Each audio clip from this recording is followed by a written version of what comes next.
the American League Championship. I don't believe it. It just continues. My, oh my. High fly ball into right field. She is gone. Oh, drives one. Right field. Did he do it? He did. Are you kidding me? Let's go.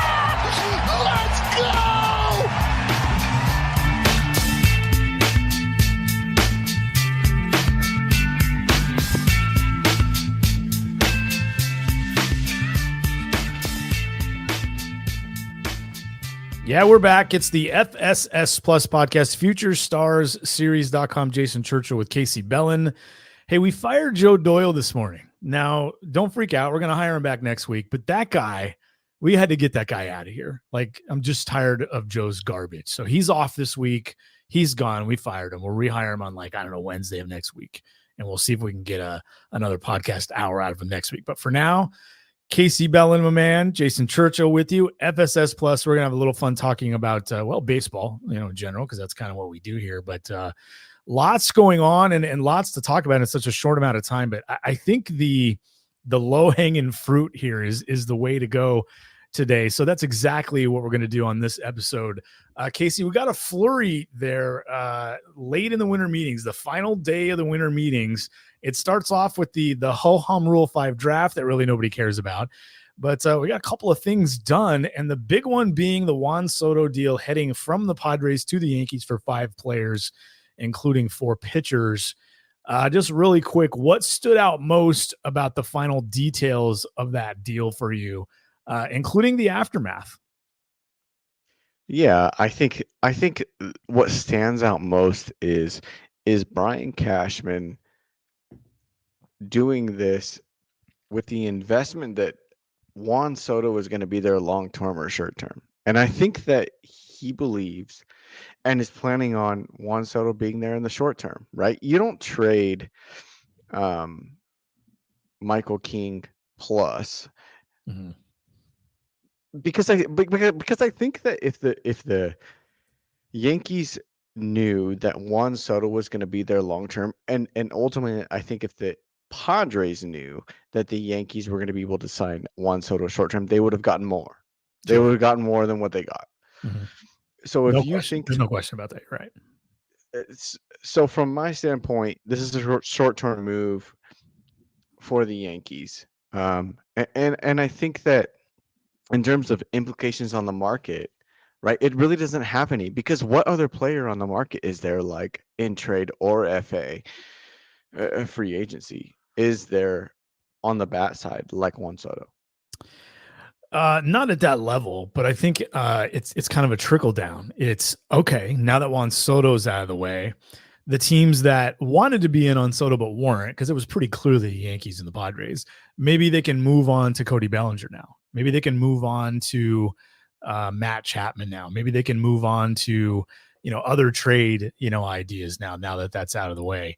But you're right. I think Ohtani is certainly holding up the market a little bit, because the teams that are in on Ohtani probably want to make sure they're not going to get him before they do other large things. Like if there's clubs out there that are in on Blake Snell, for example, or Yamamoto, maybe it's one or the other and not both. So they're kind of sitting around and waiting. But yeah, I think the Juan Soto thing, I do think there will be a trickle down. I think we're going to see Cody Bellinger sign in the next week, because we've just heard so little about him up to now. But I think he's going to be done. His free agency is going to be over in a week, because now the Juan Soto thing is out of the way.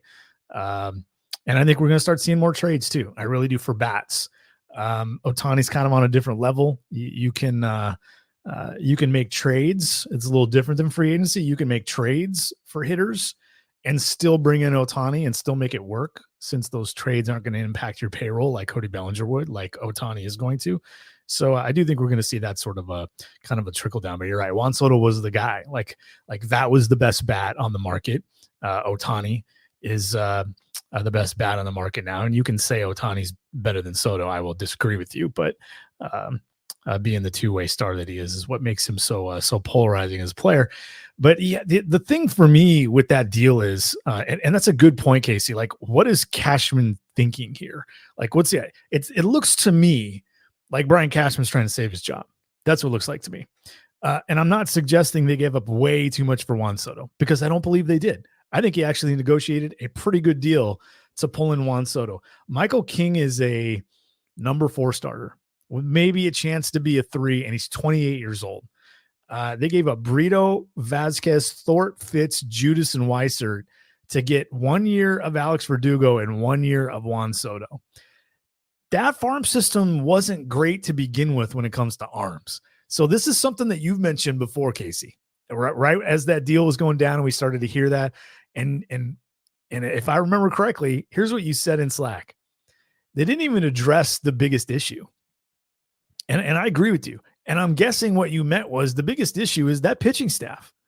Like, they traded from it, including King and Brito and some young guys that might have been able to help this year, but they didn't add to it. It's Garrett Cole and pray for rain essentially right now. And that's starting rotation.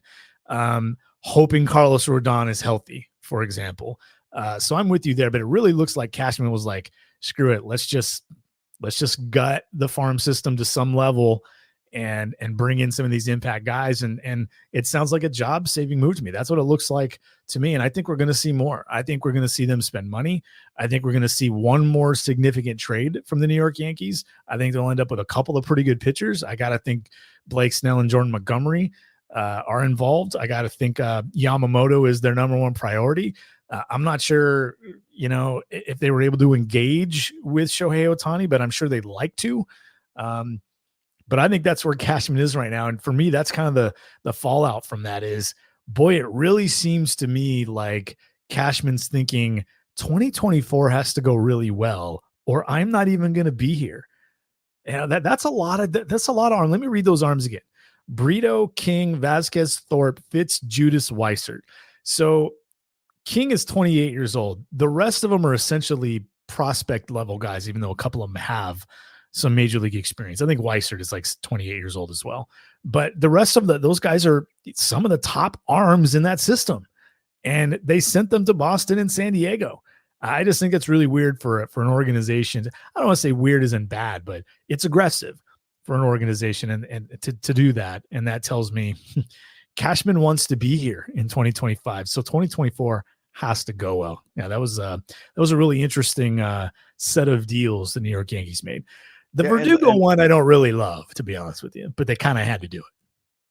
And let me add to that note about the Yankees rotation, right? Because you mentioned they've got Garrett Cole at the pinnacle, right? Mm-hmm. They obviously do. And then what? Okay. Well, they got it. Yeah, they're hoping Rodon is healthy. They're hoping Rodon is healthy. Like and then you have idea. Who? Nestor Cortez, mm-hmm. right? Clark Schmidt. And then at the end of the year. And we don't know what Clark Schmidt is either. And we don't know what he is. And we really don't know what you're going to get out of Cortez. It seems like a quality pitcher, but is he a really good 5? Is he a 4? Is he a 3? We really don't know, but we know he's not a 1 or a 2.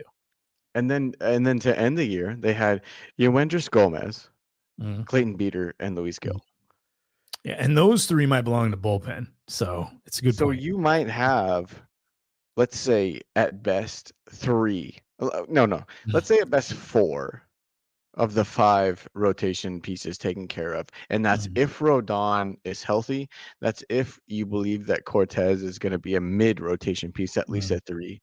If Schmidt is going to be MLB worthy, let's just say, right? Because they don't know that. They don't know that. And I think talking about what they have now, that might be the biggest factor. Just considering what they have right now, Clark Schmidt might be the biggest factor. Now, he wasn't bad last year through strikes, didn't miss a lot of bats, but he made, I think, 32 starts, and covered almost 160 innings, I believe. He was okay. He was probably not quite league average good, but there were enough signs in his first full year in the rotation that you'll like that. But that's still a back end guy, right? Like, you can't count on Clark Schmidt to be anything but a 4 or a 5 at this point. So I would be absolutely floored if they don't bring in 2 mid-rotation or better starters. That's why I think the Montgomerys and the Snells are in play. And obviously Yamamoto is the guy they want to get. If they're able to go grab Yamamoto and pair him with Garrett Cole at the top, then they can go out and just, maybe get that solid 4 that's out there and bring in a Marcus Stroman, bring in a Sean Manaea, bring in a someone like that. And then they need some depth too, somebody who can pitch in the bullpen and pitch in the rotation. Maybe that's where a Seth Lugo fits as well. That seems to have worked out pretty well for San Diego. Lugo pitched pretty well in that role. Let me for the ask you Padres. this, Jason. How much do you think? I believe with Cashman's comments on Yamamoto, or excuse me, on Stanton and his injury outlook, essentially. How much do you think that impacted Yamamoto's willingness to sign with the Yankees? I don't think it's going to. As we sit here and record this, Yamamoto has not made a decision. Ohtani has not made a decision. Montgomery's still out there. Snell's still out there. Bellinger's still. I don't think it's going to, because, I mean, it certainly wasn't smart. It certainly wasn't going to help to kind of mouth off about Wolf's, client. But at the end of the day, the agent has to get the player where the player wants to go. And if the player understands what Cashman was doing there and the mistake that he made, there's still a path for him to be like, okay, the general manager is frustrated. I get it. Did he kind of clean that up a little bit after he tried to? He did.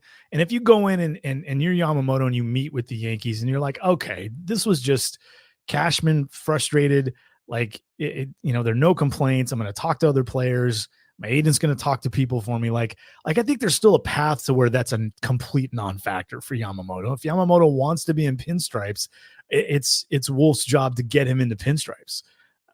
So at the end of the day, I don't think that's a thing really. But again, if Yamamoto saw that and was like, whoa, like I think I'm out. Like I don't even want to think about them anymore, because we really don't know where that's going right now. We know that he's talking to teams, but we're really not getting a lot of information on he or Ohtani at this point, and we're just kind of playing the guessing game. Cashman. That's not something you want to do. It's unfortunate. Stan can't get on the field. We know how good he is. We like him for our team. We need his bat in the lineup. He's been such a good player for a long time, but it's been really disappointing, and I'm sure it's been frustrating for him. Like that's GM speak. Not, well, he's probably going to get hurt again, because that's what he does. I mean, and that's essentially, come on, man. It sounds like he's butthurt about it. Cash, you're the one that made the deal to bring him over in the first place. Like, this is on you, buddy. But that's a good question, Casey, because the Yankees being in on Yamamoto, if Yamamoto is still very interested in the Yankees, it seems like a great place for him. Seems like a really good fit for him. He doesn't have to be the best pitcher on the team. And you get to wear the pinstripes and play in the Bronx. And apparently that's the thing he revels in. He likes the attention. He likes the limelight. He wants to be in front of the media. He's a lot different than Ohtani in that way. That's the word from his agent to reporters over the past month or so. A lot of interesting stuff kind of coming out right now. We're just kind of sitting around and we're waiting for the ball to drop. And when I say ball instead of balls, the Ohtani's the one. And while I don't think he's holding up the entire market, like I do think these teams, like I don't think he's holding up the Mets or the Dodgers, but I do think he's probably holding up the Giants. I do think he's probably holding up the Cubs. I do think he was, if we believe they're out now, they weren't in at one point. I do think he was holding up the Rangers. I do think he's holding up the Red Sox. By the way, what are the Red Sox doing? It's rhetorical because I don't know what they're doing. But yeah, I think the Dodgers and the Angels are trying to stay in it. But I think as soon as Ohtani decides, the flurry's going to start. Like I think there are deals ready to be made as soon as Ohtani picks a team for a bunch of other guys. I think there's trades ready to be made. I think other free agents are going to make their decision. But Ohtani is the one. It's the impact story right now in Major League Baseball. There are a lot of implications for each team that's rumored to be involved, Casey. And let's just go down the list here at this point. Let's start with the Blue Jays. So the Blue Jays they're trying to stay in this. And it's been really interesting to hear that they were in it in the first place and that they're still being considered. That they're not out, that they haven't been ruled, although we don't know that Ohtani has actually ruled out anyone. But reportedly the Rangers bowed out. Reportedly the Cubs bowed out. And then their general manager, their president said, we have not bowed out. So right now it seems to be just the Rangers from that original list of clubs. But the Blue Jays staying in it sounds like they're hopeful. If you're Ohtani and you're considering the Blue Jays, but then you say, I'm going to go somewhere else. If you're Ross Atkins in the Blue Jays, I guess the question is, what now? Like, because Ohtani was only going to be a hitter for you in 2024. And then you could think about it reinserting him into the rotation in 2025. Does that tell us? I think what that tells us, Casey, is maybe that's a place for Bellinger. Maybe that's a place for Chapman to go back. Maybe that's a place for Jorge Soler or a Rhys Hoskins or other trade targets that can hit. It sounds to me like the Blue Jays really want to add another big bat to that lineup. And if it's not Ohtani, to be honest with you, I don't know who that is. Like, if Bellinger's that guy and he turns out to be that guy, great. But there are question marks with Cody Bellinger. So it'd be really interesting to see what the Blue Jays do. I would expect them to add some relief help, but it sounds like hitters. That's really on their agenda. And if Ohtani says no, the implications there are, well, it's a huge step down to the next best hitter, is it not? Yeah, I think it is. And I think that might be part of the reason why. If Ohtani says no, and I think he does, I think personally, I think Ohtani to the Blue Jays is a little bit of it's almost like a fishnet with a couple holes in it, right? Like, yeah, we think we're gonna catch this guy, and he's a big fish, but there's a lot of holes in this net, and we don't really think that we're gonna catch him. So what's our next plan? And I think the next plan is go make the rotation better than what it is right now, because they lost Manoah, and they didn't lose him to free agency or trade or any of that. They lost Manoah to non-performance. Right. However you want to categorize right? it. However you want to put it. And losing that kind of pitcher where what they lost him from was being an ace pitcher to a quadruple A pitcher, essentially. I think your next move is to turn to Yoshinobu Yamamoto or Blake Snell and say, how can we make our rotation better? Because, yeah, you can make the offense better. You can go get I don't know that it's better. I don't know that it's better, because if you go get Yoshinobu Yamamoto or Blake Snell, you improve the rotation. But if you go and get Cody Bellinger after a year where you lost Matt Chapman, how much better is the offense, right? Matt Chapman was it could be the same. It could easily be the same or close to it. Yeah. It's likely the same. The best bet is that it would probably be the same as it was a year ago. Right. But what if they did both? What if they brought back Chapman and signed Cody Bellinger? A little bit of a different story, right? Yeah. I do think that the Blue Jays have to cover for, like, well, they're still, you have to think that, and we've talked a lot about Vlad Guerrero Jr. on the show. You have to think that he's got a good chance to be significantly better. We've seen him be one of the elite hitters in baseball. It's been a couple of years, but this past year he was closer to ordinary. But you still have to, if you're the Blue Jays, think, okay, you're not counting on it, but you still have to think there's a chance he gets back closer to that and is a guy that hits 280 with 30 plus home runs and puts up the all-star numbers again. To go with Bellinger, to go with Chapman, to go with whatever other moves you make, and be significantly better at 2 or 3 spots because you had an in-house guy improve. When you look at it from a position by position standpoint, where the Blue Jays struggled the most was the outfield, because you look at George Springer taking a little bit of a step back, and he's probably not going to be playing, center field anymore. And he didn't play center field a whole lot last year, but, still had a pretty decent year. But, we're talking about a guy who's, getting hurt, played 130 games last year. They had Kevin Kiermaier last year, who was one of the better outfielders. And then it was Dalton Varsho, who, had a bad year, first year in Toronto after that deal with the Arizona Diamondbacks. Varsho did not hit much, did not hit much at all. They need outfield help. So that's why I keep thinking of Bellinger. There's a lot of, they could go back and get Lourdes Gurriel and just kind of get a floor guy, a probability guy, and then, continue to try to make impact moves elsewhere. But to me, it looks like they need 2 outfielders right now. I mean, Whit Merrifield's gone right now. Kiermaier's a free agent as well. So it's Springer and Dalton Varsho. And I don't know, like, what are you going to do now? Like, what's next? They don't really have anything in the farm system that's busting through. So yeah, I think Toronto's a really interesting one because otherwise that's a pretty good team on paper. That pitching staff is actually pretty solid. Not that they couldn't use one more guy to toss there, at least in the number 2 or number 3 spot, but they're going to need at least 1 or 2 hitters. And it looks like the outfield's probably the best place to put that. So the Toronto Blue Jays, if they don't get Ohtani, and I'm with you, Case, I don't think Toronto's where he's landing.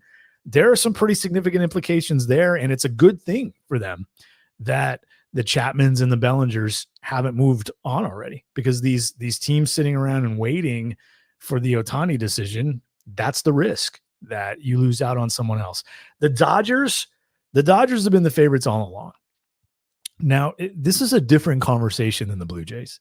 If Ohtani picks somebody not named the Dodgers, the direct implications really aren't that steep.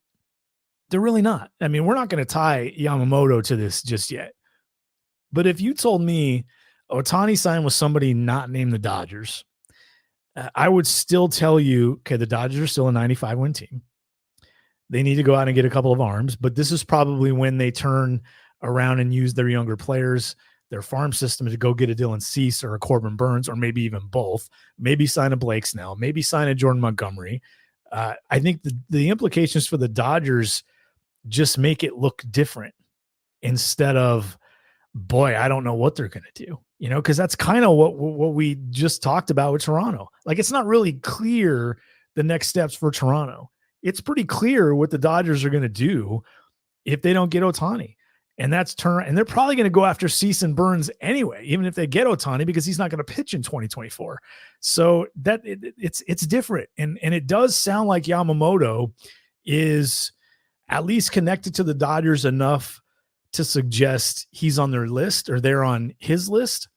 Toronto, we're not hearing Yamamoto buzz in Toronto. So that's a completely different story. The team needs are different.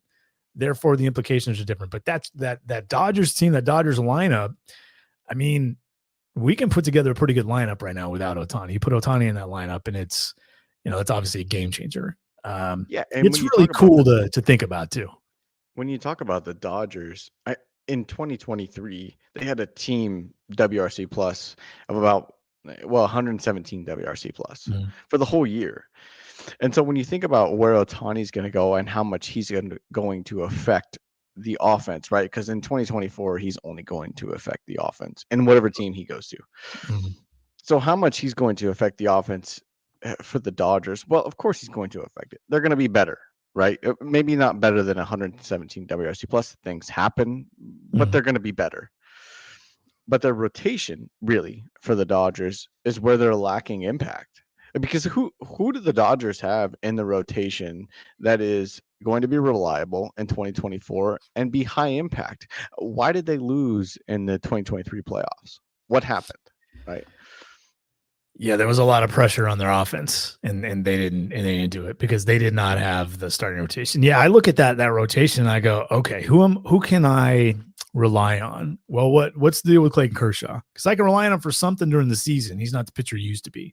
He's more like a mid-rotation kind of number 4 guy, 150 innings, that sort of thing. Who's the impact guy? Who's the guy that goes toe-to-toe with Logan Webb in San Francisco, with Zach Gallen in Arizona, with Yu Darvish in San Diego? Who's the guy? And the Dodgers don't have that guy. That's why I think Yamamoto is at least on their radar. They're going to do something, maybe 2 somethings rotation-wise to get impact at the top of that rotation, whether they get Ohtani or not. It's going to be really interesting. I like Bobby Miller. I like some of the guys in their farm system.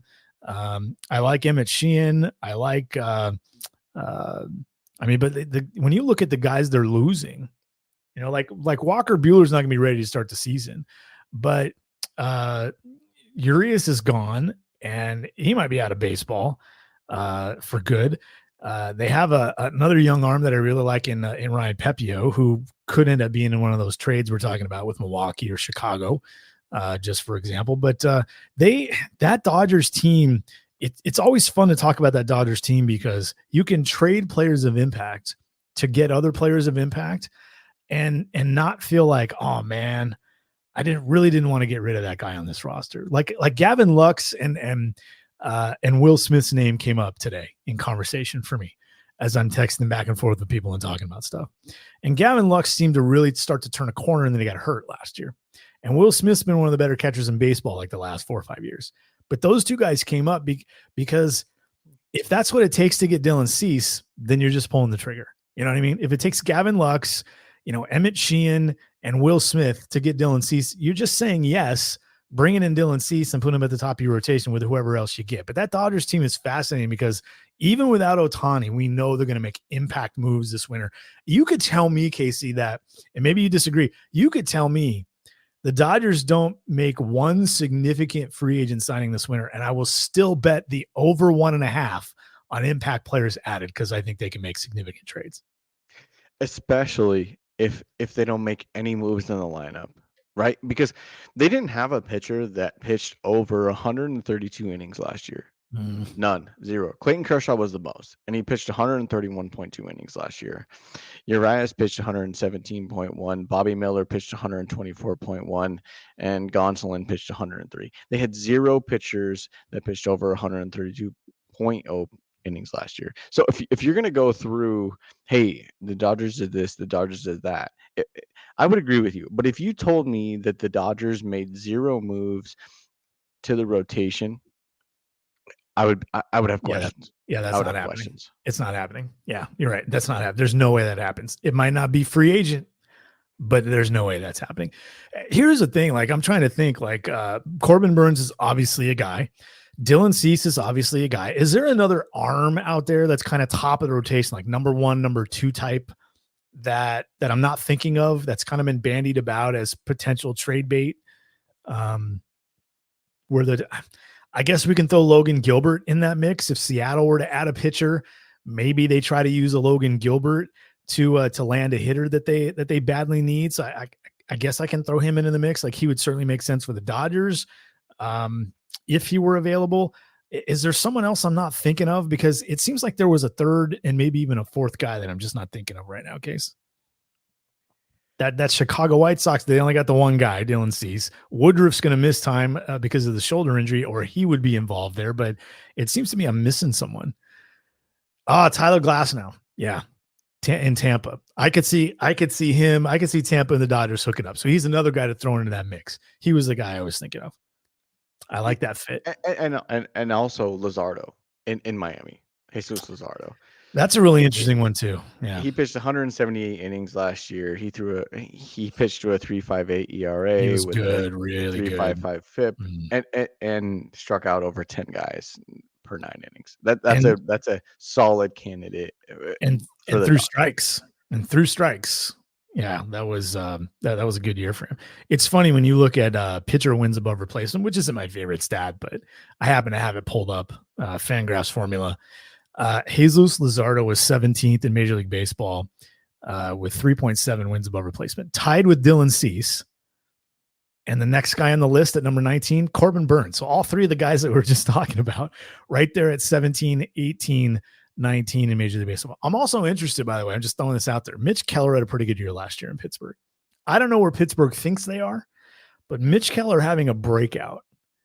194 innings. He was worth 3 wins, had a good year, threw strikes. The stuff's always been good. But we're talking about a guy now who has 2 years of control left. He's going to be 28 years old, like the first week and a half of the season. Does Pittsburgh really think they can win? I know that the NL Central isn't good. I still think they're the third best team at very best in that division. I would wait until January when all the trade market and everybody. And if I'm the Pittsburgh Pirates, I would shop Mitch Keller, and I think Keller fits in Los Angeles too. Yeah, and it's interesting that we didn't get any reports of, and in fact, we got reports of possibly, and I don't want to say reports because they weren't direct, but we got rumors of the fact that the Dodgers didn't even approach Eduardo Rodriguez before he signed to the Arizona Diamondbacks yesterday. Yeah. Well, remember, he said no to the Dodgers in the middle of the season. And I felt like that could have just been because he didn't want to move his family in the middle of the season. I do. And I think that's a legit concern. But the fact that the Dodgers possibly, right? Didn't even approach Eduardo Rodriguez. It's interesting. I mean, last year he had a 3-win season, 152 innings. He's pretty with good. a 3.30 ERA. He's good. Yeah. He's good. He's good. He's a top 30 pitcher in the He's majors. He's like a guy in a good rotation who's, if he's your 3, you're in pretty good shape, and that's probably where he fits in Arizona behind Merrill Kelly and Zach Gallen. I was surprised he didn't get 5 years, but 4.80 is pretty good for him. There's a little bit of risk there because he has missed a little bit of time, but it hasn't generally been because of significant injury, because of serious injury. Well, he didn't get 5 years guaranteed. He did get 5 years on he can get 5 years if he pitches so many innings. But yeah, like 20 million a year, pretty predictable there. I think with the Nolas of the world getting 25 or a little under 25. We expect Snell to get something around that AAV wise, whether he gets 5 years or 6 years or 7 years. Let me ask you this, Jason. Do you think that changes anything for Snell, the Rodriguez deal? Do you think that changes anything for Snell at all? I don't. I think it's status quo. And I think you wrote about this and wrote about it that way, that it probably just keeps things about where we expected it to be. Because I think the best guesses on Rodriguez were about 18 to 21 million a year. Like, I don't think anybody really thought he was getting 23 or 24. Especially since Nola got 24 plus, almost 25. And that's kind of where the market is for number 1s and number 2s right now. And I think Rodriguez is probably just a notch below those guys. They're about the same age. Rodriguez is going to be 31, I think, in April. So they're about the same age, Nola, Snell, Rodriguez. But those other 2 guys are just a little bit better, a little more reliable in Nola's case, going to cover more innings on a consistent basis. And the Phillies obviously know him and he knows them. Snell obviously has the ability to pop and have that 4.5, 5-win season and win the dang Cy Young. And I don't know that Rodriguez has that capability. So just a notch below those guys. I think Rodriguez ability wise is right there with Jordan Montgomery. I think Montgomery probably, I don't really love how this goes when it comes to the market. I think Montgomery pitching well down the stretch and in the postseason earned him money.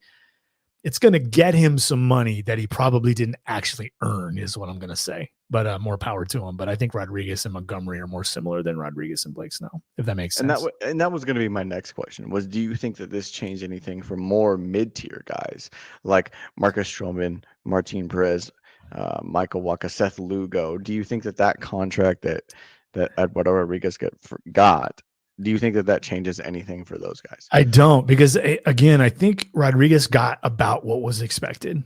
Really, I really thought he was going to get 5 years, but 4.80 got the AAV that most people thought he was going to get, right in that range. So if you're Stroman and you're a year older than Rodriguez and have a very similar last 3 seasons, by the way, like you haven't thrown 200 innings. But you've been 140 to 180, depending on the situation.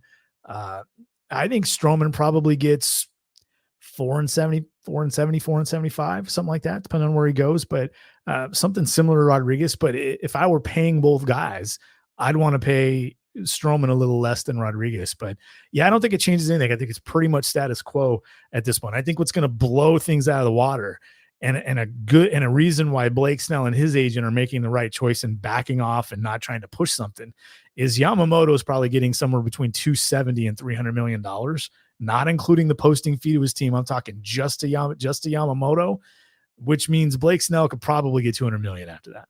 If Nola would have waited around, he could have got $200 million. I think that's how that goes. But, getting back to Ohtani and the Dodgers, it's just a completely different set of implications. The next team on the list is the Angels. So we cross town and we go to LA. This is where Ohtani spent his entire major league career. And for a while, it didn't sound like the Angels had a shot, but they're in this. And what I was hearing from a couple of people that were at the winter meetings in Nashville was there was some buzz, Casey, that Yamamoto is going to go where Ohtani goes and that the favorite was the Angels in some circles. The way some people were hearing this was the Angels were kind of the favorite, and if Ohtani went to the Angels, they were going to get Yamamoto as well. Wow, that would be huge. And the whole, tying those two together could be the Dodgers too. That could be the Mets. That could be the Cubs. That could be the Giants. It could be the Yankees. It could be the Red Sox. We don't have no's on anybody right now. So I thought that was interesting, both that the Angels were still in this and that maybe Yamamoto just says, I want to play where Ohtani plays, because we have heard that he kind of likes the idea. It's not a prerequisite necessarily, but he kind of likes the idea of playing on a major league team that already has a Japanese player. The Dodgers don't have that guy. The Angels don't have that guy right now. The Mets do in Kodai Senga, but not a lot. And the Cubs do with Seiya Suzuki, but not a lot of teams do. But if you follow Ohtani, it's built right into the two transactions there, Case. Yeah, and I think that makes a lot of sense from a team standpoint, right? Especially if you're the Angels. You're going to go get Ohtani and Yamamoto, right? And you're going to propel yourself into essentially borderline wild card contention without adding more, right? You've got Mike Trout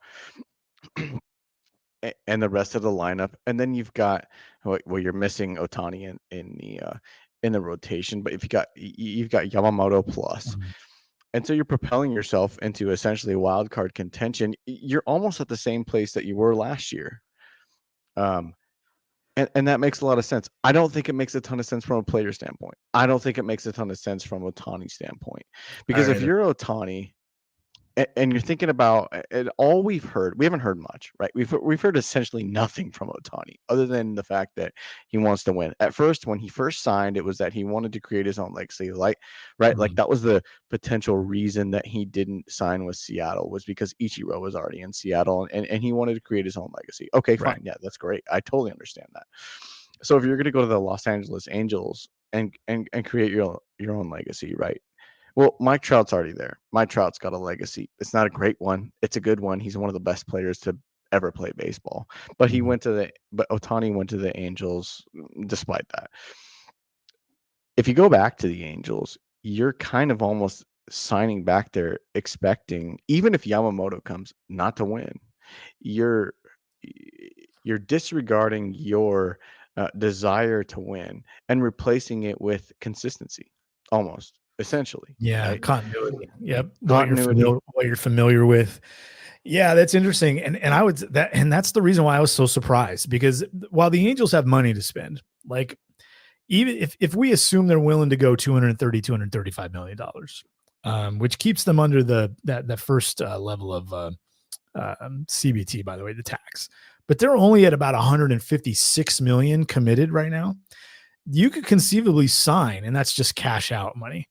Not the actual CBT number. The CBT number might actually be a little higher. It is a little higher. It's about 10 million higher. So they have 156 million right now due to players in a cash out capacity. But even at the CBT number leaves them about $65 to $70 million to spend before they get to the luxury tax number. So they could conceivably give Ohtani 14 years and $600 million and Yamamoto 10 years and $280 million. And structure it to where they stay under that tax number still. Like, that's doable. But the point you made, Casey, was like, what does that actually do for us? Like, we're going to sell tickets, but are we actually going to win? And this is where player choice comes into play. I'm totally with you. The Angels would be very, very surprising to me if they got either one of those guys, let alone both of them. The Giants have been trying to give away their money for a couple of years now. They tried to give Carlos Correa $250 million. They didn't like his medicals. That didn't work out. They tried to give Judge $300 million. He took basically the same contract to stay with New York. Totally understand it, and I commend Aaron Judge for that. The Giants are trying to go big. And if Ohtani doesn't pick them, if Yamamoto doesn't pick them, and I don't know that the Giants are even in on Yamamoto, I don't know what the Giants do here. I really don't know what's next. Are they really going to go down the Cody Bellinger route? Are they really going to go down the Matt Chapman route? Because that would be the predictable route. Because you remember what they did last year.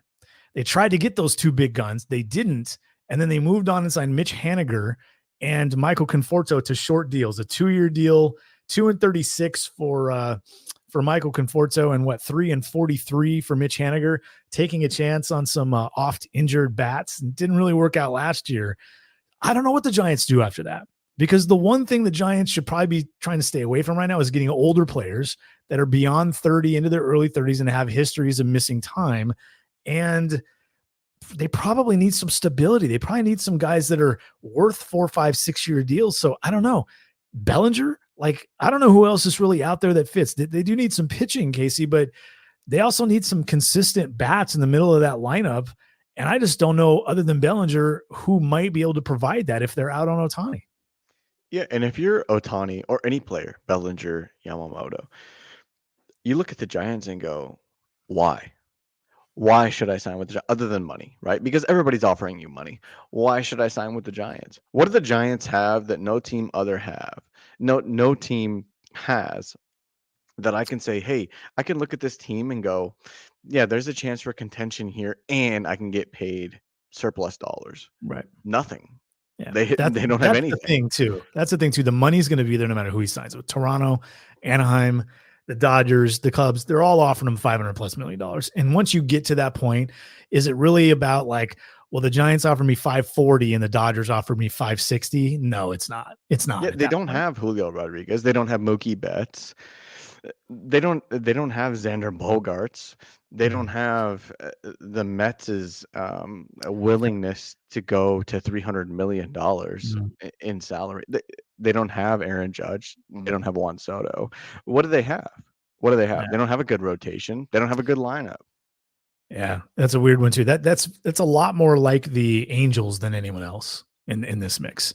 Now, the rest of the clubs on this list make some sense from either a market standpoint, or they're competitive. But the Red Sox would probably be next. They probably fall into that Angels Giants category. Where are they going to be able to win with me? Like, what else is there? Like, they got Rafael Devers, but they traded Bogarts, they traded Betts, they just traded Alex Verdugo, Chris Sale. You don't really know what you're going to get. That team is so far away on paper, at least, Casey, from winning. And that's why I was like, what are they actually trying to do this winter? Because they've done nothing really except make a couple of small deals, and then trading away Alex Verdugo, who was one of their better offensive players last year. I kind of expected something big or a couple of big things from the Red Sox this winter. We certainly haven't seen it yet. And it certainly could happen. But if it's not Ohtani or Yamamoto, I don't know what it is. And I think it's going to be a failure of an offseason for Boston. And it's tough to see a direction for Boston right now, right? They're so in between, especially with Verdugo gone. But even with Verdugo gone, Verdugo was what? I think it was a 2-win player, right? Mm-hmm. So you trade a 2-win outfielder away, so what? Not a big deal, right? It's kind of like Seattle, where you trade a 2 to 3 win high strikeout. Verdugo's not a high strikeout. It's like guy, there's so many holes already, though. Yeah, there's What are they going to do in the outfield? What are they going to do in the rotation? They have Devers, they have Duran.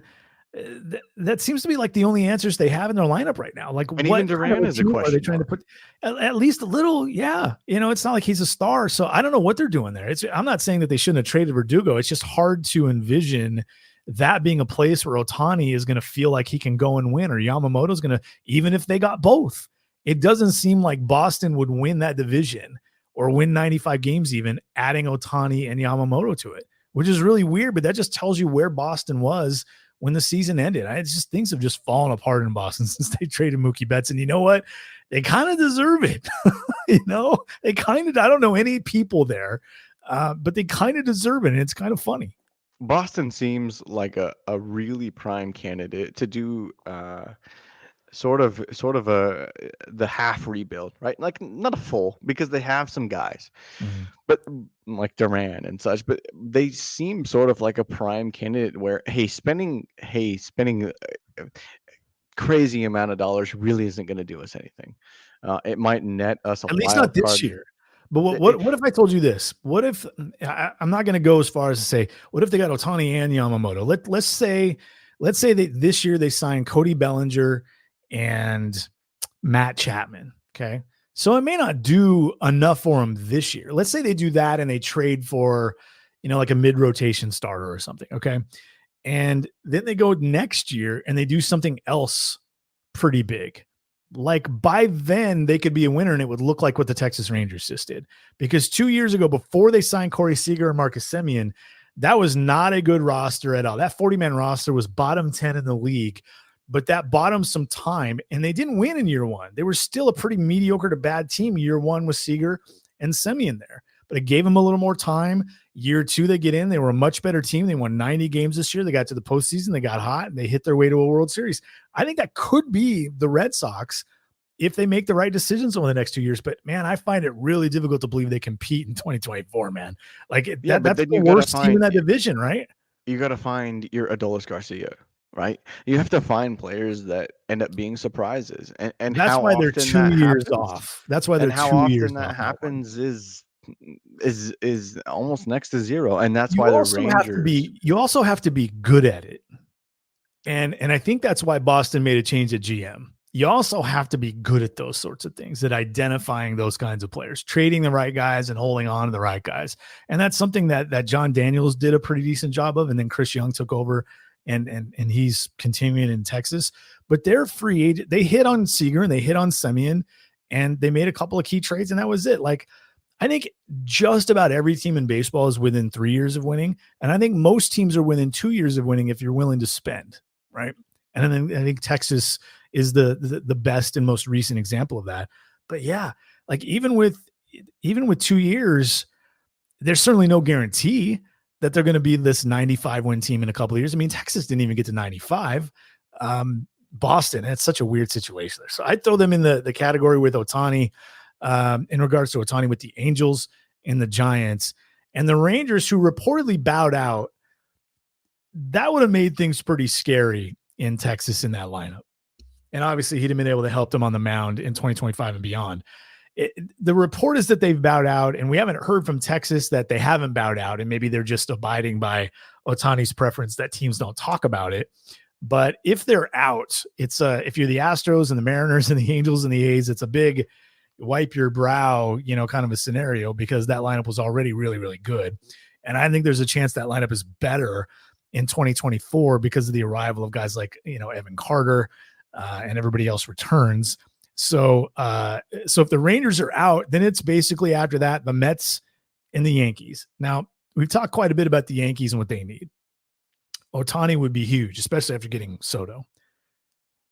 But the Mets here seem to me to be the one team in the East, Casey, that might be able to convince Ohtani this is the place to be. Just from hey, we have Francisco Lindor, we have Brandon Nimmo, we have Brett Beatty, we have Mark Vientos, we have Jeff McNeil, we have pieces, and let's bring you and Yamamoto to New York, and we can win now. And I think that would be true. Now, do they need a couple of other pieces? Sure, but I think that division, while Atlanta's going to be basically no matter what the Mets do, Atlanta's going to be the best roster. But you can get into the postseason as a wild card and win the World Series. We know that. But with Senga and Severino and Quintana and a little bit of pitching depth there with McGill and David Peterson, if you add Yamamoto to that and you add Ohtani to that lineup, the Mets are looking like one of the best 3 or 4 teams in Major League Baseball, I think. So as far as the teams out there that might be some kind of a double threat, I think the Dodgers and then the Mets before the Angels. What say you, Case? Yeah, and I do want to just a 15-second touch on the Yankees, right? Because Shohei Ohtani is going to DH, and he's going to DH a ton. He might play, I don't know, 15 to, let's call it 20. I bet it's less than that in the outfield. And it might be none. It could be none. Yeah. In 2024. And for the Yankees, what DH at bats do you have to give around? You already have. Well, that would be a sacrifice you'd have to make, obviously. But yeah, if Ohtani says I want to come there for $400 million on whatever 7 years, 10 years, you're going to just do it. Okay, right. But that's something to think about. Okay, then you go to the Mets, right? It's an obvious fit. And so is the Dodgers. It is. Those seem like to be the two very best fits from a win. We can win now with you, even if we detach Yamamoto from this.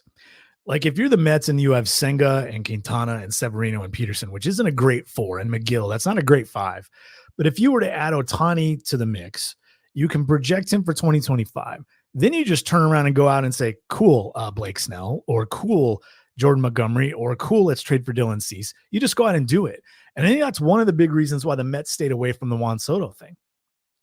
Because if you go get Juan Soto, your pitching staff is reliant on getting Yamamoto or spending money, and you wouldn't be able to trade for it because you'd have to trade some of that to go get Juan Soto. I think that's why the Mets stayed out of it. The Mets are fascinating to me, and we know they'll spend, and they'll spend big. So the fact that maybe Yamamoto is going to attach himself to where Ohtani goes, I think the Mets are in play here. If those two players are willing to play East, and I think we know that Yamamoto is. If Ohtani is, I would not be shocked if the Mets is the place he announces that Ohtani announces on Sunday. And maybe we get both of them announced at the same time. Who knows? Can we toss two, just for fun? Can we toss two? Because there's been speculation, right? There's been speculation of these mystery teams or team. Yep. Out there. Let's toss for fun. Let's toss two mystery teams. I'll do one. You do one. I'm gonna let you go first. Toss a mystery team out there that you think, hey, Shohei Ohtani might be paying attention to this team if they're willing to pay him. Maybe they aren't, but maybe they are. I think by the way, before I get to a mystery team, I think the team that's kind of like under the radar, even though they've been mentioned a bunch, is the Cubs. I think they're willing to pay the money. And I think there's some sense there if you're Ohtani. Like if you go there and say, if you do this and this, I'm in. If you're telling me this is going to be your approach the next 10 years, I'll take your $500+ million and I'll come. I think they're in play. And if I were Ohtani, and I'm not, but if I were Ohtani, I would consider the Cubs. Lots of tradition, good place to hit, winnable division. So they're getting to the postseason. Ohtani signs with the Cubs and they do nothing else. I would still bet on the Cubs getting to the World Series. Not an automatic, but I would at least bet on them doing it. As far as a mystery team, I'm going to leave the one that's probably most obvious to both of us for you. But if I'm looking around at a team that could be in on Ohtani that we haven't heard attached to them, because we've heard the Braves, we've obviously heard the Mets and all the teams we just went to. But the one team we haven't talked about that it surprises me a little bit that it's not a team that most people would say, hey, and I'm not talking about the Cardinals because they've never spent that kind of money and they're never going to do it. It's obviously not the Pirates and the Reds, and it's obviously not the Diamondbacks and the Rockies. And it's the team that I keep coming back to that I'm really surprised they didn't try to get in early. That might be this mystery team. I don't think they have a real shot, but I think one of those mystery teams could be the Detroit Tigers, Casey. Yeah. The Detroit Tigers. Were you thinking the same thing, that the Tigers might be? No, go ahead, because I'm going to say somebody different. I want you to go through that because I'm going to say somebody different. Yeah, I just think the Tigers are going to try to make some kind of a splash, and I'm really surprised that we haven't heard them attached to Ohtani trying to get in there.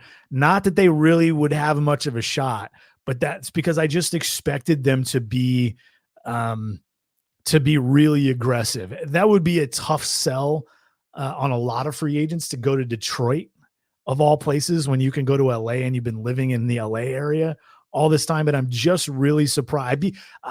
Let's just put it this way. I would be mildly surprised if Detroit didn't try to get involved at some level and then get turned away. That's kind of what I think about Detroit being one of those potential mystery teams. I think the other mystery team here, one of the two mystery teams, is pretty darn freaking obvious. So the team I was going to say is the Orioles. Okay. The team I was going to say is because what do they need? Well, they won 100 games, so I guess what do they really need, right? But they need the rotation help, and I know they do. And I know that Ohtani's not pitching next year. They could afford that and count on him coming the following year, but they do need DH at bats, and Ohtani can fill that role. And I know they won 100 games last year, but Ohtani can put a cap on that. And what did they do in the playoffs? I want to look at this here because I think this is important.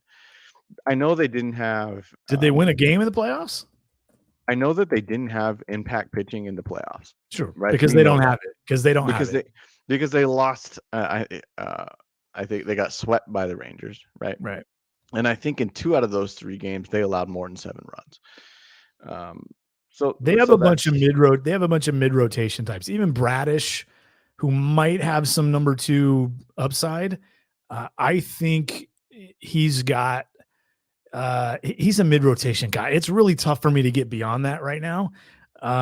There's this idea case that Kyle Bradish, he was their de facto number 1, but it's like, I still see him as a 3. I think they have a bunch of 3s. And I think Baltimore should be in the mix for the Jordan Montgomerys and the Marcus Stromans and the Blake Snells. Cannot see them getting involved in Shohei Ohtani. because, and there were rumors that came out on Thursday about a potential ownership change in Baltimore. That's going to take a while to happen with Angelos running. With an Angelos running that team, they're not getting involved in Shohei Ohtani. I thought you were going to say Seattle because I think that's the obvious one. I think from a mystery team standpoint, I think that's the obvious one. And I think the reason why, even though Seattle's been slicing payroll to create some flexibility for the general manager I just don't think it's much of a mystery there, Churchill. I don't think it's much of a mystery. Name a reporter that has tied the Mariners to Ohtani in the last 3 weeks. It hasn't happened. That's why I think it's a mystery team. They have not been connected to Ohtani, having a meeting, general manager flying to Japan to spend time with them, we haven't heard a peep about that. It just came out that, hey, it's probably not in the cards that Seattle gets Ohtani this winter. That's all we heard from Daniel Kramer, MLB.com. And that was it. After that, there's been none. But it wouldn't surprise me if they were trying to do something interesting and creative to try to engage with Shohei Ohtani. I don't think there's a team out there we didn't talk about a few minutes ago where Ohtani lands. I don't think there's any chance that he lands anywhere but one of the two LAs, Toronto, or New York. I think that's it. I think those are the teams he's going to choose from. I think the Cubs are out, the Rangers are out, Seattle's out, San Francisco's out. To be honest with you, I think Toronto is ultimately out too. I think it's the Dodgers or the Mets at the end of the day. Yeah, and I think I do. I think it's Mets, Dodgers, and ultimately probably San Francisco, because they have the money, they have the willingness. That what did they offer Judge last year? 300 plus. Yeah, $300 million. 300 plus. Yeah. They have the money, they have the willingness, they have the want. Whether Shohei Ohtani is interested in that, like we talked about earlier, I don't think he does because they don't have anything. They don't have anything of interest, right? What do the Giants have that Shohei Ohtani looks at and goes, hey, for the next 5 years, not even for the next 10, because Ohtani's probably going to get opt-outs, but for the next 5 years, what do the Giants have that I can look at and say, I have a chance, I have a shot at not only making the playoffs but winning the World Series? And I don't see it. I don't see anything there. Yep. I think that's a middling roster at best right now, with not a lot of young guys coming up. I mean, Kyle Harrison, Luciano, they'll make their marks in the next couple of years, but yeah, there's no cornerstone on that roster right now. It's Logan Webb at the top of the rotation, and a lot of what are we going to do between now and April to fill out the roster. So I'm with you there. I think these mystery teams are just, for the most part, probably negotiating place, or teams saying they have interest or want to engage or trying to get a meeting. So then it gets out there and it's leverage on Cody Bellinger or Blake Snell or something like that. That's, for the most part, I think that's what's going on. I think we've talked about it. I think we know the Dodgers are the heavy favorite. I think the Mets are second. And if I were to put a third team in there, it would be the Yankees. It would be the Yankees. I know. I was told Ohtani was going to have a conversation with the Red Sox, essentially as a courtesy, because he's a New Balance player. He's their signature athlete now at New Balance, and New Balance is based in Boston, and there would be some obvious advantages there. That one seems really, really tough. But here's the thing. Would you be surprised if we were surprised, Casey? Like, if Ohtani surprised us and went to San Francisco, or went to the Cubs, or went to the, or went to the Red Sox, or even went to Seattle, or went to the Rams? I don't know. To be honest with you, I don't really know what to expect, for sure. I don't feel 90% confident that it's Mets or Dodgers. I feel like 52% confident that it's Mets or Dodgers, No, and a lot of I don't want to say national media, I just want to say media and fans are complaining about the way that Ohtani is conducting his free agency, right? Ultra secretive, no leaks, even rumors of if you leak stuff, it's going to go against you, and we don't know that for sure until it comes from Ohtani or his agent's mouth. We have no idea of that, right?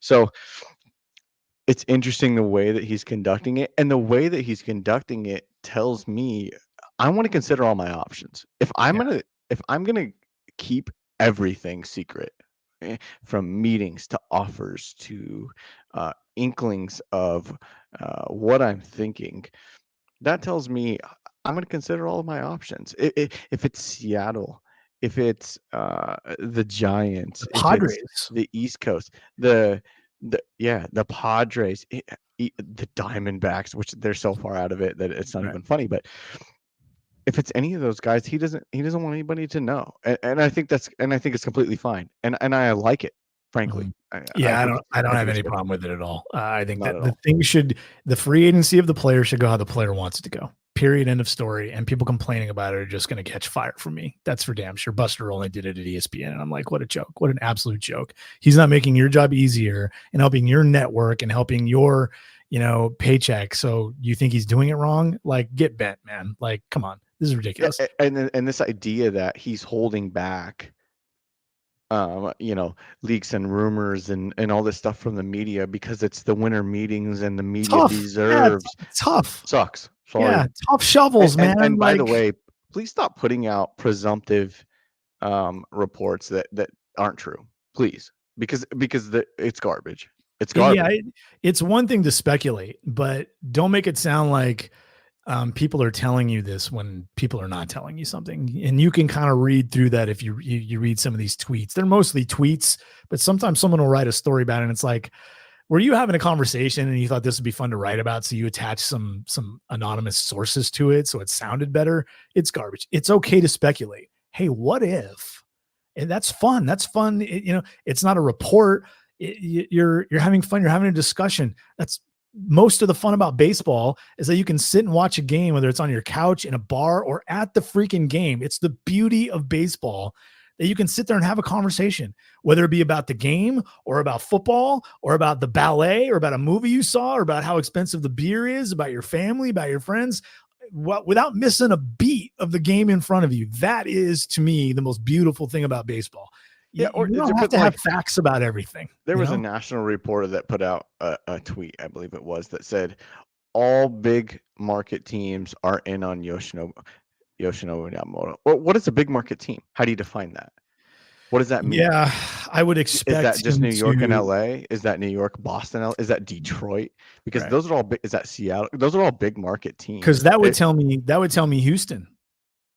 Houston's like the Houston. 6th biggest market or something like that. So that would tell me Houston. That's how I would interpret that. So if you're going to say all big market teams are in on Yoshinobu Yamamoto, are you also implying that no medium to small market teams are in? Right. Yeah. So vague. It's such clickbait. It's just It's clickbait. Yeah.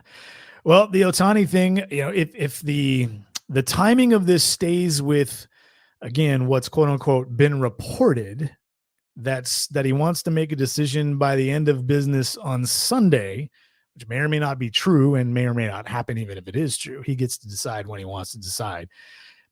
In the grand scheme of things, Casey, to kind of finish off what we were just talking about, it will be kind of early in the process for the biggest name in free agent history to make his decision. If he makes his decision on December 10 or 11, that's pretty early in this process.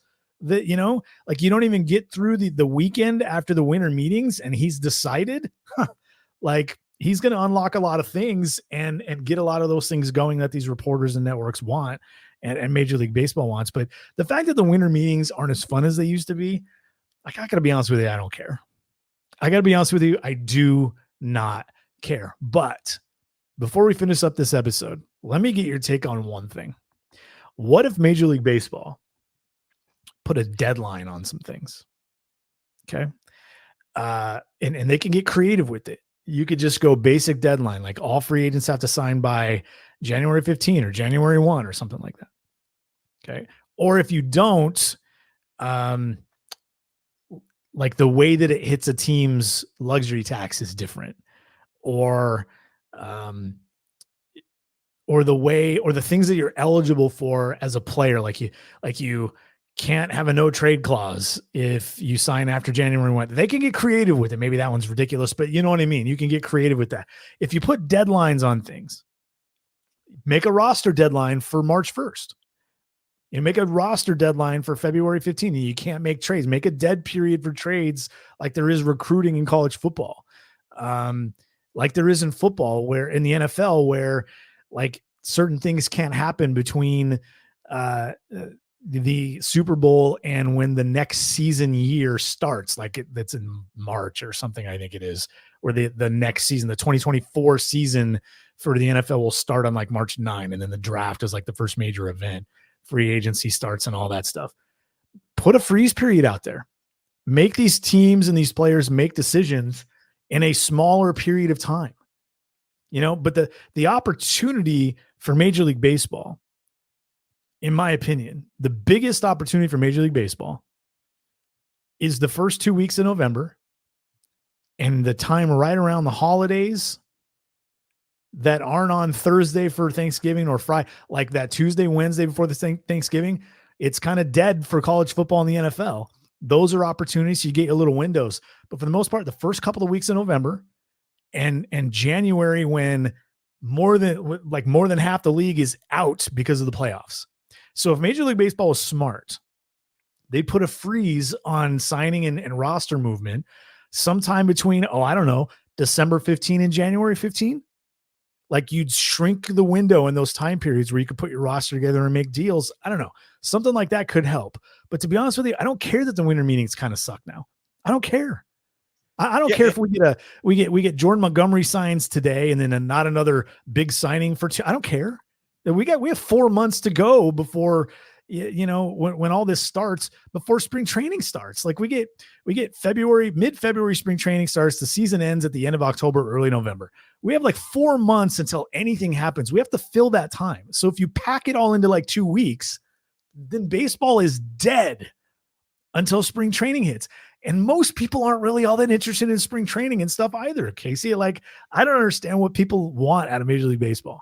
Yeah, and I think, like, okay, to your point, there are deadlines, right? Like, we know them, and you didn't necessarily say them, but there are 40-man roster deadlines for the Rule 5 draft and such like that, right? There are things that not force teams into necessarily big moves, but some moves, essentially, right?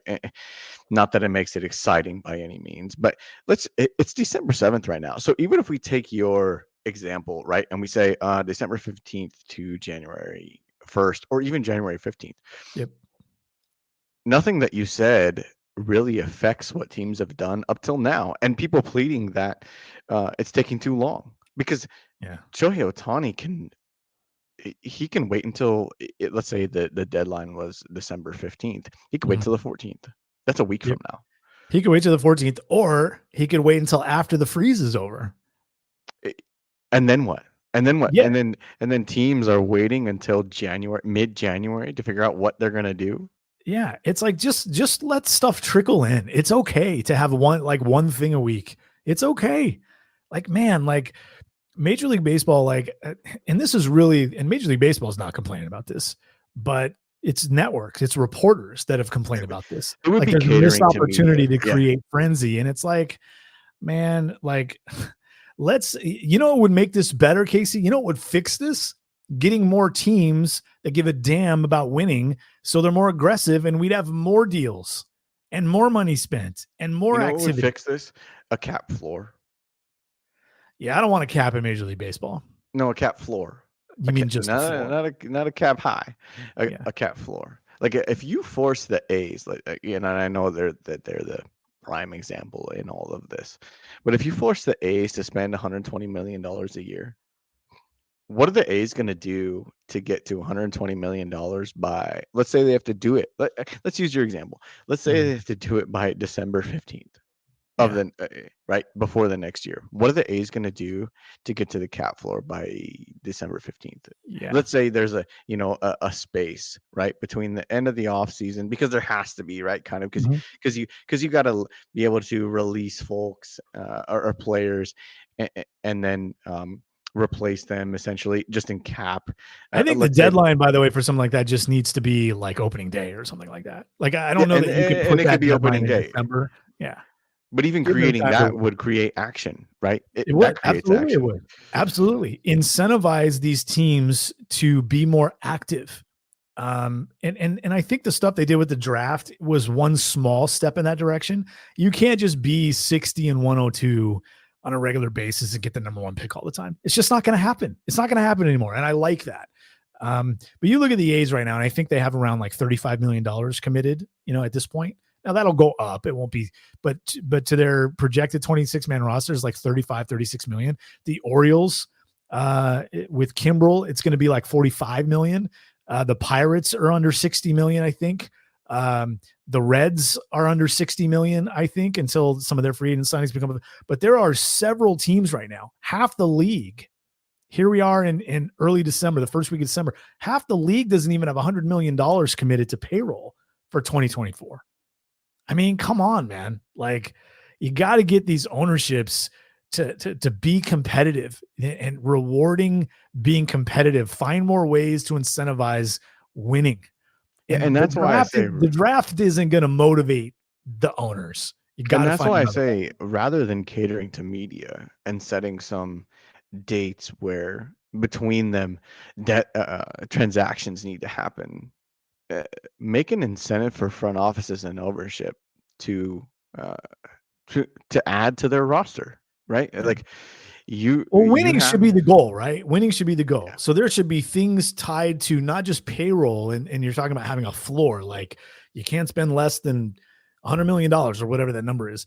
But how about winning? Like, incentivize winning. If you are a revenue sharing receiving club, for example, if you are the Miami Marlins or the Milwaukee Brewers or the Pittsburgh Pirates, and you win more than X number of games, maybe you get a little bump in the revenue there, so you can keep doing that. So there's an incentive, like, or maybe you get some taken away from you. Your share goes down if you don't win more games than you lose, or something along those lines, because too many teams are consistently this 74 to 84 win range. And you get a team like the Pirates, who, like, everything has to line up for the Pirates and the Reds to do anything meaningful at all. Like, this whole, like, the drooling over what the Reds did this past year just absolutely baffles me. It baffles me.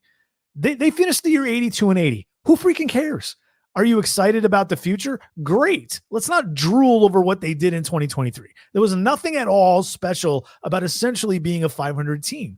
But if that ownership wasn't going to get all of its revenue sharing money, if it didn't win 85 games, for example, they probably make more moves during the season to get a little better, right? 3 more wins gets them $10 more million of revenue sharing or something. They're going to be motivated to be better. What does that do? And actually, for the Pirates, I think 3 more wins might have gotten them into the playoffs. Right. Like, and we just get stuck into this same, thing every year, where for the most part, the same teams are the favorites. Like, the whole entire, American League East is competitive right now, and we expect Boston to be competitive and figure it out. The Yankees were competitive until the end and fell apart, but the top 3 teams all won 89 more games or more.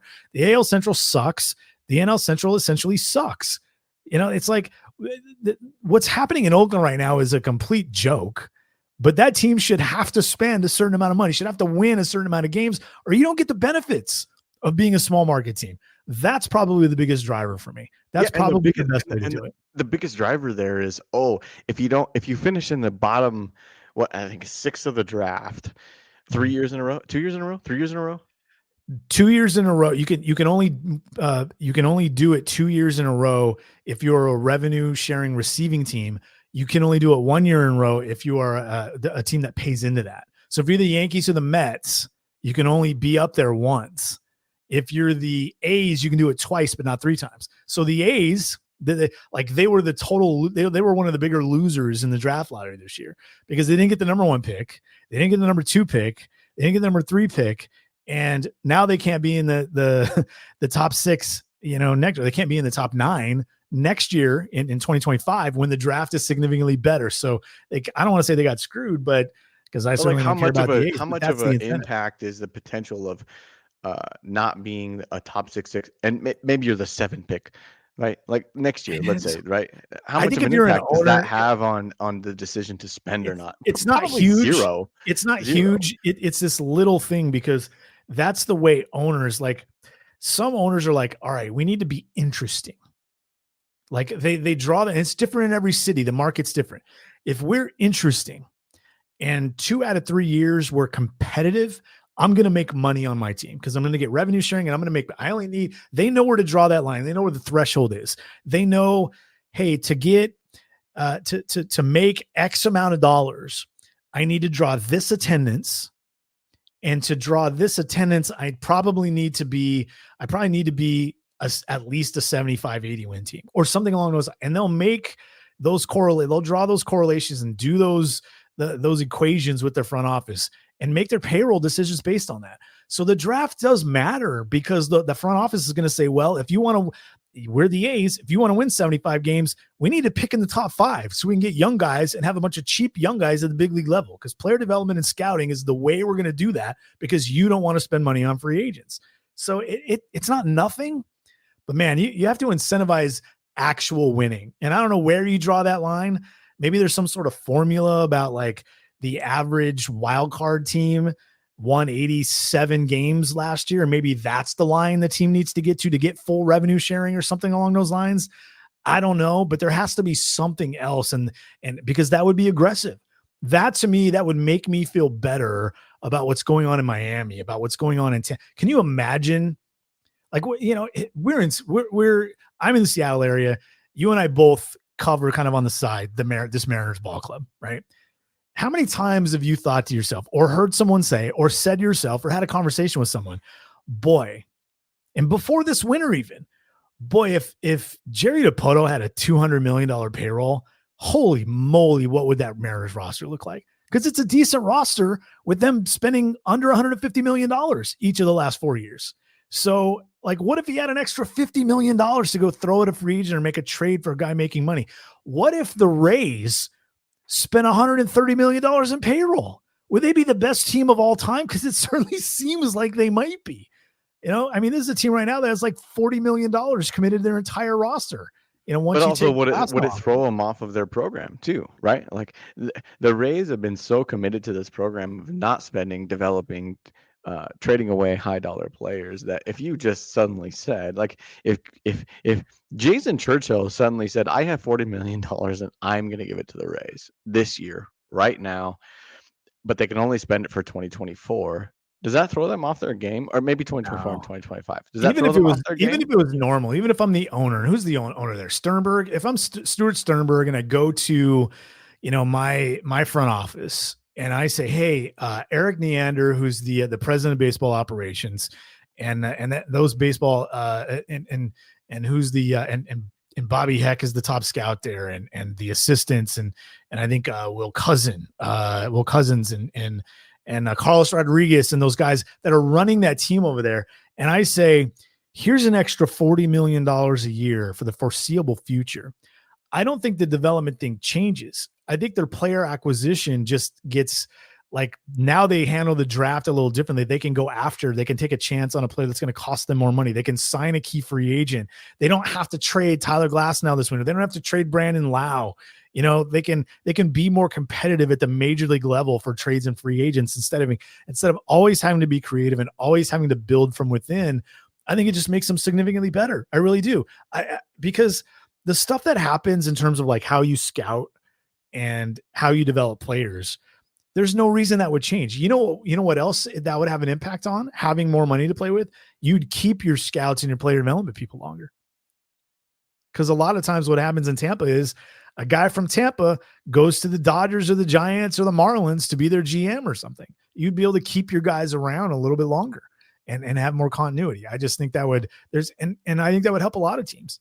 I'm all for some sort of a floor for that, but I think there should be some penalties if you don't win certain amounts of games, you know, and it should be dollars. That's the only thing that's getting owners to wake up is, hey, you want this $100 million from revenue sharing? You have to win X number of games. And maybe it should go year to year because things happen. Maybe the efforts were put out there, but maybe the first year you don't win 85 games. You only get 90% of your revenue share. If you go 2 years in a row, maybe 80%, and then maybe it bottoms out at like 50% or something, kind of like the luxury tax goes in the other direction. We reward teams for mediocrity in Major League Baseball. There's no reason for the owners in Pittsburgh, just for example, to spend a bunch of money to try to win. If they're just business people and they really don't care about the community that much, and they really don't care about winning that much, they don't care about the World Series. They're not really baseball fans. It's just kind of a business venture. There's no incentive for them to go spend money because it's a risk. Casey, they'd be risking money that they don't know they're going to get back on an investment. And there's a good chance they don't. Winning the World Series doesn't make your team a crap load of money. I think that's a misnomer. All the money, all the shares, when we hear, oh, the Texas Rangers are getting, those are the players. The owner doesn't get like a $50 million bonus for winning the World Series. Everything that organization will make revenue-wise, that we'll talk about the Rangers since they just won it, from making that run is in attendance, merchandise from the World Series on. That's it. They don't get like this bonus from the league or more of the network share when the national deals are made with ESPN and Fox and all that. They don't get any more of that. It's just, how can you take advantage of being the World Series winner now, or being the, National League East champion, or whatever it is. And owners will look at having players like Ronald Acuna Jr. and Julio Rodriguez and Gunnar Henderson and Mookie Betts and players like that as big a draw to attendance and to merchandise sales as actual winning. And they're not wrong. Major League Baseball has to incentivize winning, or we're always going to have these conversations about the bottom half of the league spending so little because they don't have to. I don't know when the Pittsburgh Pirates were bought and sold last, but I just did some research on the Mariners. Again, the team that we cover on a regular basis. And I know we're going long here, but this is fun stuff to talk about. The Seattle Mariners were sold for $1.2 billion. They were valued at 1.4. They were sold at 1.2. The group that bought them bought 90% of that. Okay. 90% of that. The Nintendo of America, who owned the Seattle Mariners before the current group bought them, led by John Stanton, they kept 10%. So it cost the ownership of the Mariners, the current ownership of the Mariners, a little over $1 billion to buy the Mariners. You know how much they're worth now? $2.4 billion 7 years later. So, and you might say, well, they don't get any of that unless they sell, or at least sell their shares, their stake. True. But do you know what kind of equity you can get personally, individually? If you're John Stanton, or you're Chris Larson, or you're Carl, or any of these guys, you know what kind of equity you get? Well, I own, 7% of the Seattle Mariners. There were $2.4 billion. You know what you can do with that? When you have money and you have stock and you have things with tons of value, you can do anything. And when these people sell, it's better than real estate. Major League Baseball teams are cash cows. They are ATM machines. You will never lose money on it. It's never happened in the history of baseball, and it never will. And these business people that take over, and here I'm going on this tangent, Casey. The last thing I'm going to spit out here to you before we get going here, owners in Major League Baseball are not necessary, and it pisses me off that we still have them, to be honest with you. And I know it's unrealistic as hell to covet not having owners in Major League Baseball, but they're not necessary. All they do is scrape off the top. We don't need them. I'm shrugging right now. I want to get one more thing out of you, because it was the one more thing. Let's do 10 minutes. We're at an hour and 22 minutes now, by the way. We'll go to 9. We'll go to 90 then. Okay. I want 10 minutes of this. Okay. Are you surprised that Yes. Eduardo Rodriguez signed with the Arizona Diamondbacks at the contract that he signed with? Not at the contract that he signed with. I mean, I am surprised that he went west, essentially, because the word was he didn't really want to come west because, his family was east, and that's why he turned down the Dodgers. And that's why he went from Boston to Detroit in free agency instead of Boston to the Dodgers or Boston to the Giants or whatever it was. So to the Diamondbacks, yes. The number, no. I think that was basically the market for him. Makes sense. Yeah, no, it makes sense to me. And I think they might have been high dollar, to be honest, because I don't see who. Well, Sonny Gray got $3 and $75, and he's going to be 35 years old. But I don't see who on the East was going to offer him that, right? Like maybe the Yankees. Okay. Boston. Maybe Boston. Boston needs pitching, man, and they know Eduardo Rodriguez. Maybe, but Baltimore, they know Eduardo Rodriguez too. But reports are saying that Boston wants to wait on Yoshinobu. So maybe. Sure, but shouldn't you do both if you're Boston? Shouldn't you do both? They should. They don't need just one guy. They could use a middle guy, Eduardo Rodriguez type, and they could use a guy at the top to go with whatever Chris Sale ends up, being. He might be a shell of himself. He might return to form to some extent. It should have been both. Yeah, that's a good thing. I don't know. Were the Mets interested? Were the Yankees interested? Were the Phillies? Probably not. The Phillies probably not interested. He probably didn't want to go to Pittsburgh because they don't really have a great chance to win. So I don't know. Maybe he likes the idea of Arizona and figured if he was going to move his family, it was going to be in the offseason, like you mentioned earlier, instead of during the season. But what's weird is the school year is right now. So if this was about his family and about his kids, it doesn't make any more sense now than it did over the summer. So I'm not sure what changed, but you might be right. It might have been high dollar. And it might have been high dollar and about Rodriguez not wanting to sit around and wait and take a risk that he wouldn't have as many choices, or that he might not get 4 years and might not get the vesting option sort of thing. He might have just taken the best offer that was on the table by a certain date range and end up being Arizona. And he joins a rotation that is good now, probably. Yeah. Right? You get Zach Gallen, you get Merrill Kelly, you get now Eduardo Rodriguez, and then a rising Brandon Pfaadt, who had a fantastic postseason, and then you leave that 5 spot to probably a competition. I know that spring training, you say Churchill, doesn't determine probably roster spots, but you leave a 5 spot that is open to probably 2 or 3 players, and depending on, or a cheap veteran that they grab, or a cheap veteran. So, and I'm looking at that Diamondbacks rotation and thinking, it's pretty good. There's some depth there though. Like I don't look at Zach Gallen and go, like Garrett Cole. He's not Garrett Cole, right? Right. He's not. I don't look at Merrill Kelly and say, like he's one of the better number 2s in. I don't. I essentially think they have a really good 2, a good 3, and now another good 3. And that's okay. That's okay. It's very similar to what Seattle has. I don't think they have a true 1. I don't think Castillo, Gilbert, or Kirby are a true number 1, at least not yet. And it's very similar to what Gallen and Kelly and Rodriguez. When you have that kind of depth, you're going to win a lot of games when those 3 guys are at the top of your rotation. So we'll see what else Arizona does. If you're in the NL West and you have to face the Dodgers and the Padres, I know they got the Rockies and the Giants, but if you're going to face the Dodgers and the Padres all year long, right, you're pitching, it's going to have to be up to par, right? So, All right, before we get out of here, one thing, just for fun, ignore the potential for opt-outs. Give me the guaranteed dollar number, ignoring the opt-outs, the guaranteed dollar number closest to the pin. We're going to play a little game, closest to the pin. For Shohei Ohtani, not the team, the dollar number. Don't care where he goes. And for Yamamoto, start with Ohtani. Give me a dollar number. Ohtani, I'm going to go $530 million guaranteed. Okay. Yamamoto, I'm going to go $255 million guaranteed.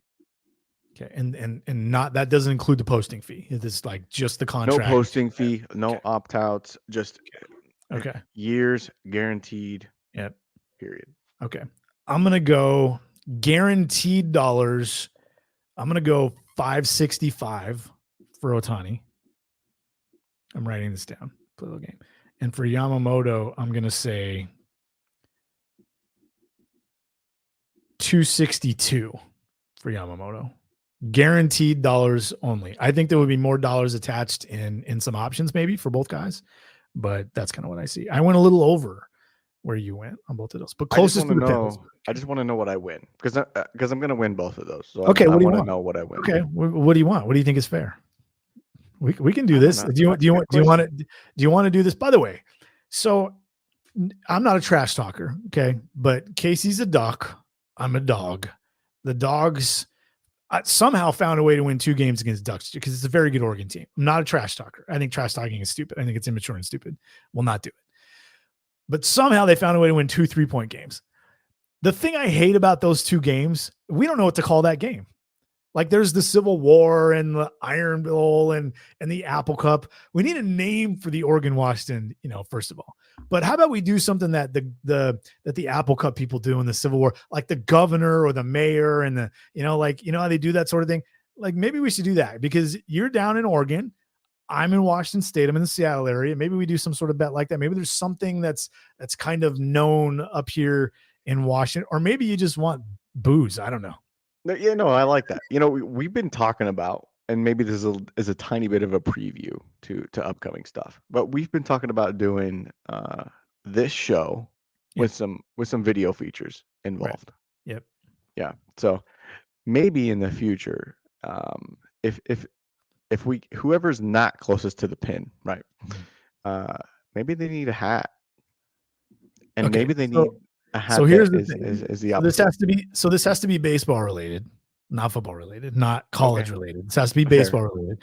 Fair. And I will never wear an Oregon Ducks anything ever.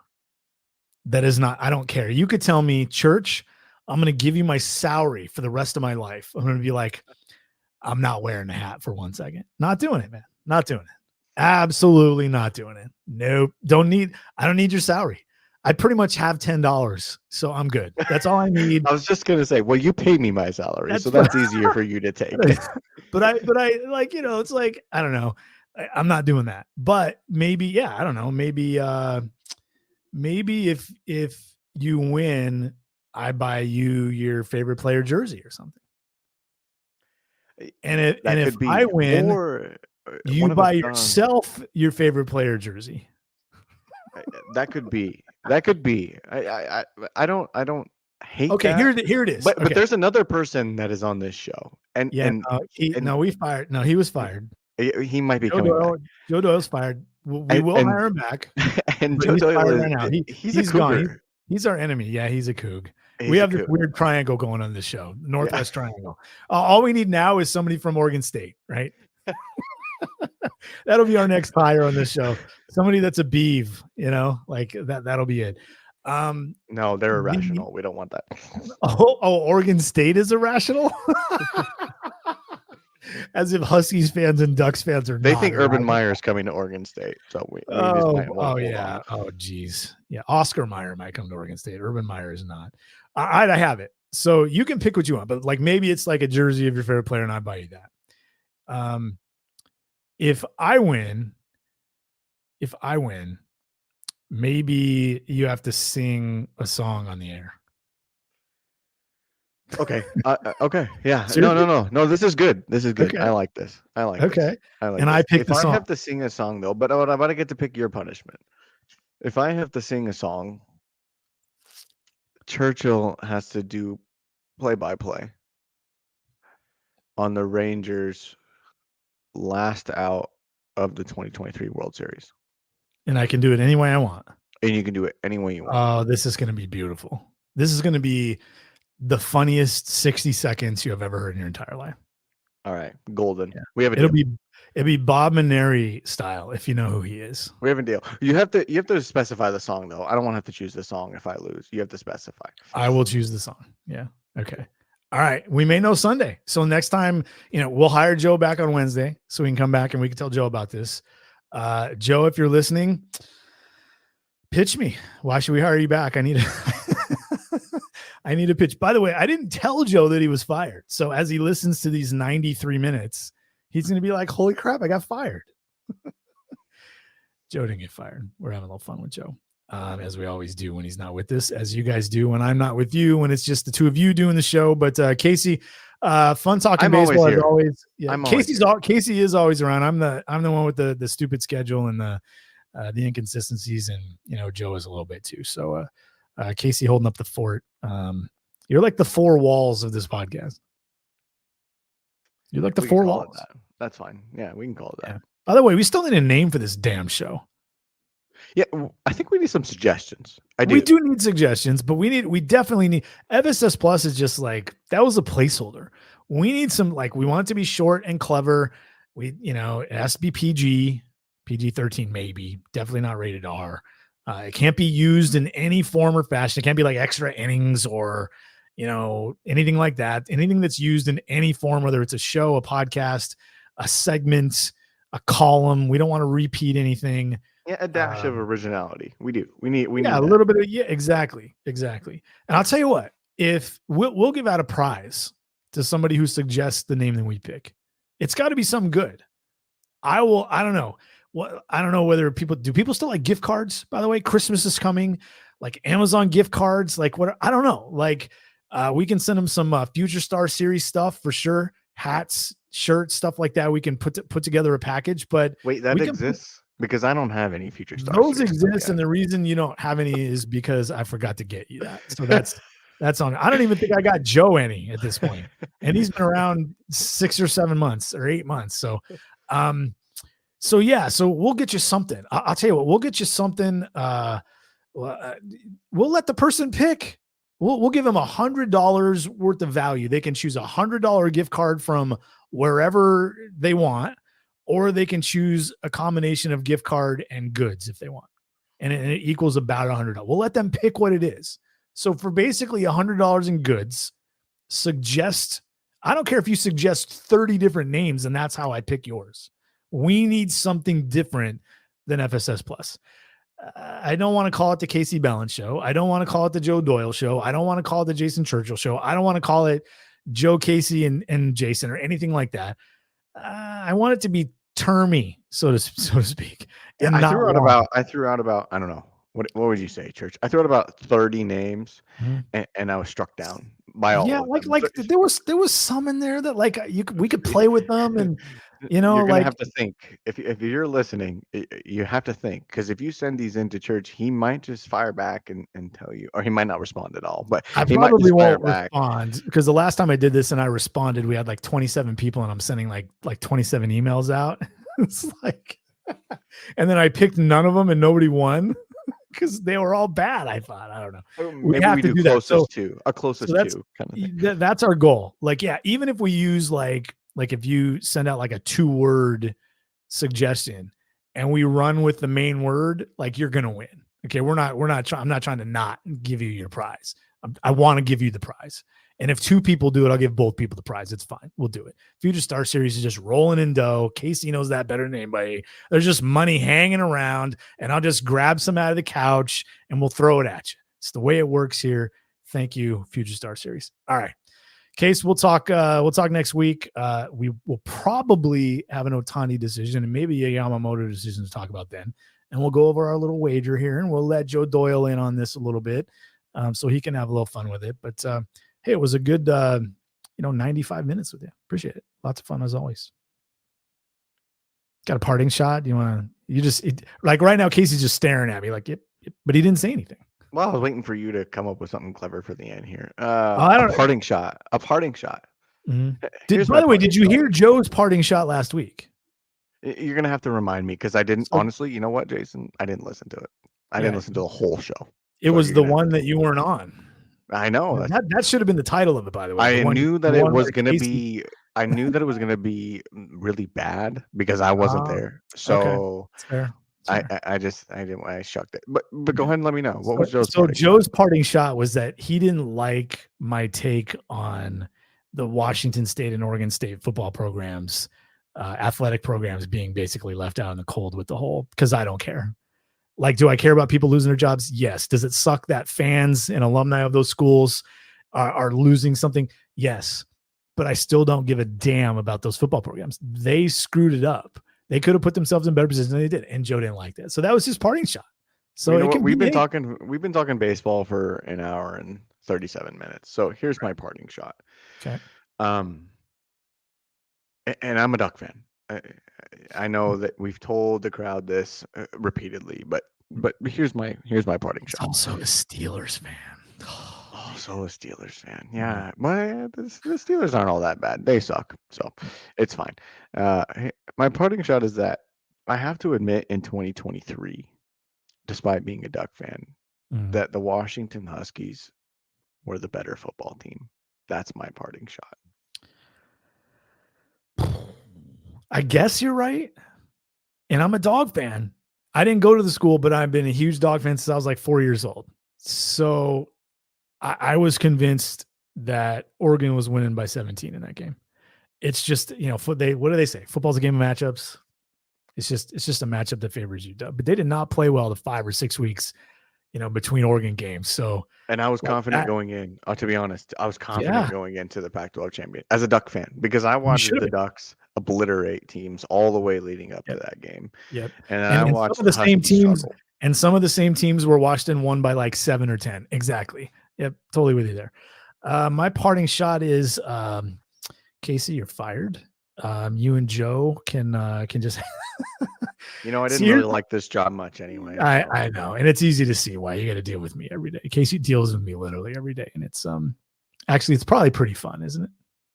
It's not bad. It's not bad. It's not bad. I'll tell you what. When I'm firing social media graphics at Jason about 3 seconds per minute, just fire, and he's like, no, I don't like this. Yes, I like this. No, I don't like this. It can be fun. That can be fun. Yeah. Not gonna lie. Yeah. Doing a good job too. I will say that. That's my parting shot.